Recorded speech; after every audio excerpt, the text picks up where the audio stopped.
નમસ્કાર દોસ્તો, દો લવ્ઝમાં આપ સૌનું સ્વાગત છે.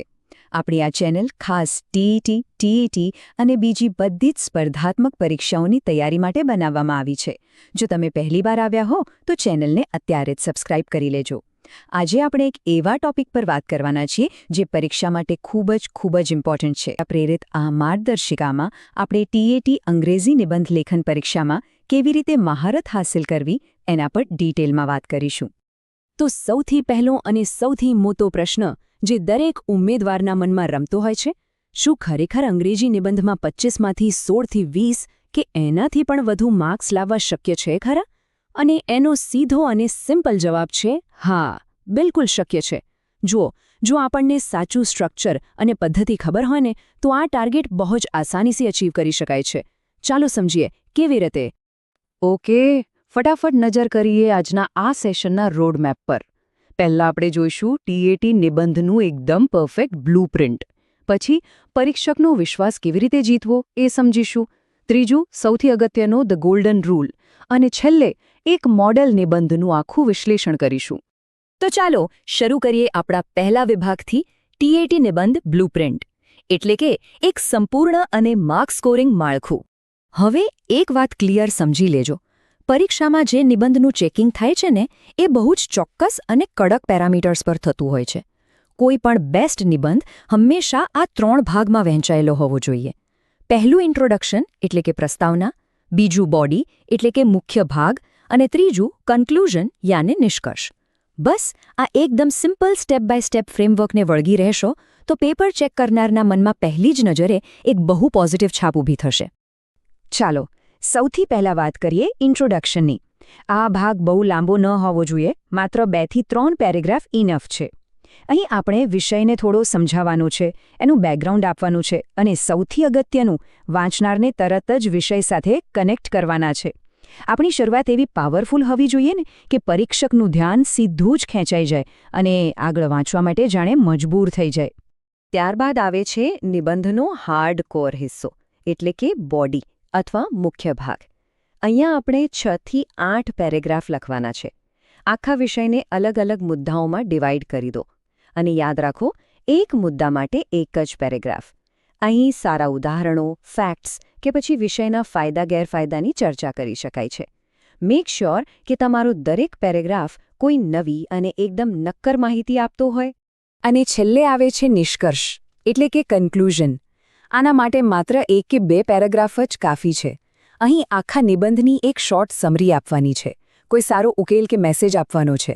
અને હા, એક વાત ખાસ મગજમાં ફિટ કરી લેજો, નિબંધનો અંત હંમેશા એક હોપફુલ એટલે કે આશાવાદી અને પોઝિટિવ નોટ પર જ થવો જોઈએ. આ જ વસ્તુ પરીક્ષકના મન પર લાંબા સમય સુધી અસર છોડી જાય છે. ઓકે, હવે આગળ વધીએ વિભાગ 2 તરફ, પરીક્ષકનો વિશ્વાસ જીતવો. સાયકોલોજી સમજીએ કે પરીક્ષક ખરેખર શું જુએ છે. જો આપણે પેપરમાં શું લખીએ છીએ એના કરતાં પરીક્ષક શું જોવા માંગે છે એ સમજવું બહુ જ જરૂરી છે. એક બહુ મજેદાર ફેક્ટ કહું, પરીક્ષકો પેપરમાં કોઈ વિલિયમ શેક્સપિયરને નથી શોધી રહ્યા. બહુ લાંબા વાક્યો અને એકદમ અઘરું ઇંગ્લિશ વાપરવા કરતાં સિમ્પલ અંગ્રેજી અને લિંકિંગ વર્ડ્સનો ઉપયોગ ક્યાંય વધુ અસરકારક સાબિત થાય છે. કારણ કે જેટલા અઘરા શબ્દો વાપરવા જઈશું, ગ્રામરની ભૂલો થવાના ચાન્સીસ એટલા જ વધી જશે અને પછી માર્ક્સ કપાશે એ નક્કી. દરેક એક્ઝામિનરના મગજમાં એક ફિક્સ ચેકલિસ્ટ હોય જ છે. એ લોકો શું નોંધે છે? તમારા સ્પષ્ટ અક્ષરો, પ્રોપર પડેલા પેરેગ્રાફ્સ, સાચું ગ્રામર અને સાચા સ્પેલિંગ. તમારા લખાણમાં એક લોજિકલ ફ્લો હોવો જોઈએ. અને હા, પ્લીઝ લખાણમાં પેલી છેકછાપ કે ઓવરરાઇટિંગ બિલકુલ ટાળજો. જો પેપર જોવામાં એકદમ સ્વચ્છ અને સુઘડ હશે ને તો ટ્રસ્ટ તરત જ બિલ્ડ થઈ જશે અને પૂરા માર્ક્સ મળવાની શક્યતા ડબલ થઈ જશે.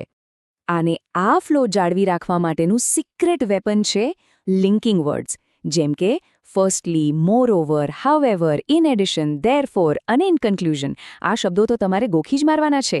આ શબ્દો એવું જાદુ કરે છે કે નિબંધમાં કોઈ પણ જાતના હેડિંગ આપ્યા વગર તમે એક પેરેગ્રાફથી બીજા પેરેગ્રાફ પર બહુ સ્મૂધલી શિફ્ટ થઈ શકો છો. રાઇટ, હવે આવીએ છીએ આપણા વિભાગ 3 પર, ધ અલ્ટિમેટ ગોલ્ડન રૂલ એટલે કે મેક્સિમમ માર્ક્સ ખેંચવાની સ્ટ્રેટેજી. સૌથી પહેલાં તો વર્ડ કાઉન્ટ મગજમાં ક્લિયર કરી લો. ટીએટી પરીક્ષા માટે નિબંધની આદર્શ લંબાઈ 250થી 300 શબ્દોની વચ્ચે જ હોવી જોઈએ. બહુ ટૂંકું પણ નહીં અને બહુ ખેંચીને લાંબુ પણ નહીં. બસ આ જે સ્વીટ સ્પોટ છે જ્યાં તમારે તમારા વિચારોને એકદમ પરફેક્ટલી પ્રેઝન્ટ કરવાના છે. અને હવે નોટ કરી લો આ ગોલ્ડન રૂલની ફોર્મ્યુલા. હાર્ડ ઇંગ્લિશ લખવાથી ઉલટાના ઓછા માર્ક્સ મળે છે એવું આપણે આગળ જોયું. તો ફોર્મ્યુલા છે સિમ્પલ એટલે એકદમ સરળ લખાણ, પ્લસ કરેક્ટ એટલે કે વ્યાકરણની દ્રષ્ટિએ સાચું લખાણ, પ્લસ ક્લીન એટલે છેકછાક વગરનું સ્વચ્છ લખાણ ઇઝ ઇક્વલ ટુ વધુ માર્ક્સ. બસ આ જે સમીકરણ છે જે પરીક્ષામાં તમારી સફળતાની ગેરંટી આપે છે. ચાલો એક પ્રેક્ટિકલ ટેપ આપો. ઇન્ટ્રોડક્શનને વધુ આકર્ષક બનાવવા માટે શરૂઆતમાં જ એકાદ મસ્ત કહેવત કે સુવાક્ય મૂકી દેવું, જેમ કે education is the backbone of a nation, એટલે કે શિક્ષણ એ રાષ્ટ્રની કરોડરજ્જુ છે. વિચારો, આવી સ્માર્ટ અને પાવરફુલ શરૂઆત વાંચીને પરીક્ષક સીધા જ ઇમ્પ્રેસ થઈ જશે કે નહીં? ડેફિનેટલી થઈ જશે. હવે આ બધી જ થિયરીને પ્રેક્ટિકલી સમજીએ આપણા ચોથા વિભાગમાં મોડલ નિબંધ વિશ્લેષણ, અને આજનો વિષય છે સમાજમાં શિક્ષકની ભૂમિકા.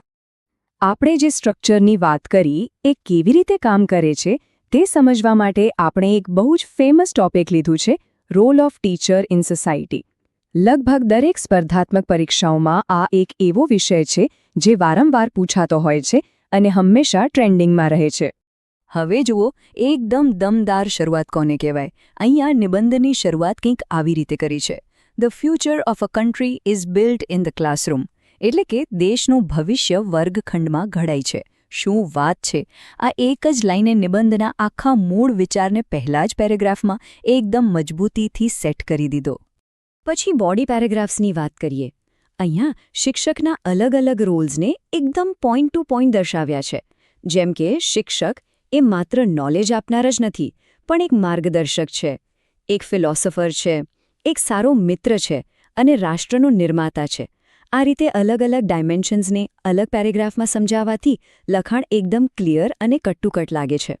અને હા, નિબંધને આજની તારીખ સાથે રેલેવન્ટ બનાવવો બહુ જ જરૂરી છે. એટલે આધુનિક સમયના પડકારો તો ઉમેરવા જ પડે. જેમ કે આજકાલ સ્ટુડન્ટ્સ મોબાઈલ ફોન, ઇન્ટરનેટ અને સોશિયલ મીડિયામાં જ રચ્યા પચ્યા રહે છે. તો એક શિક્ષક તરીકે આ ડિજિટલ ડિસ્ટ્રેક્શનથી બાળકોને દૂર રાખીને સાચો રસ્તો બતાવવાનું કામ કેટલું અગત્યનું છે એ મુદ્દો અહીંયા બહુ સરસ રીતે કવર કર્યો છે. આગળના પેરેગ્રાફ્સમાં શિક્ષકની સોસાયટી પર પડતી મોટી ઇમ્પેક્ટ વિશે વાત કરી છે. એક શિક્ષક નૈતિક મૂલ્યો શીખવે છે, પ્રોબ્લેમ સોલ્વ કરે છે, નબળા વિદ્યાર્થીઓને મોટિવેટ કરે છે, અને આ જ શિક્ષકો સમાજ માટે ભવિષ્યના ડોક્ટરો અને એન્જિનિયરો તૈયાર કરે છે. જ્યારે આપણે આવા સીધા અને દેખાઈ આવે એવા પરિણામો નિબંધમાં લખીએ છીએ ને, ત્યારે આપણી દલીલોનું વજન ઘણું વધી જાય છે. અને હવે આવીએ કન્ક્લુઝન પર. છેલ્લો પેરેગ્રાફ આખા નિબંધના સારાંશને કંઈક આવી રીતે રજૂ કરે છે: શિક્ષકની ભૂમિકા એકદમ ઉમદા છે અને જીવનમાં સાચી સફળતા મેળવવા માટે દરેક વિદ્યાર્થીએ શિક્ષકનો આદર કરવો જોઈએ અને એમની સલાહ માનવી જ જોઈએ. જુઓ, આ એકદમ પરફેક્ટ, હોપફુલ અને પોઝિટિવ અંત છે. એક્ઝામિનરને બીજું જોઈએ પણ શું? હવે પ્રેક્ટિસ વિના તો બધું જ નકામું છે, રાઈટ? તો પ્રેક્ટિસ માટે અહીં કેટલાક મોસ્ટ ઇમ્પોર્ટન્ટ ટોપિક્સનું લિસ્ટ છે: importance of education, digital India, safe environment, unemployment, student life અને વુમેન એમ્પાવરમેન્ટ. મારી એક સ્ટ્રોંગ એડવાઇસ છે કે આપણે જે બ્લુપ્રિન્ટ અને ફોર્મ્યુલા આજે શીખ્યા એનો ઉપયોગ કરીને આ બધા જ વિષયો પર લખવાની પ્રેક્ટિસ ચોક્કસથી કરજો.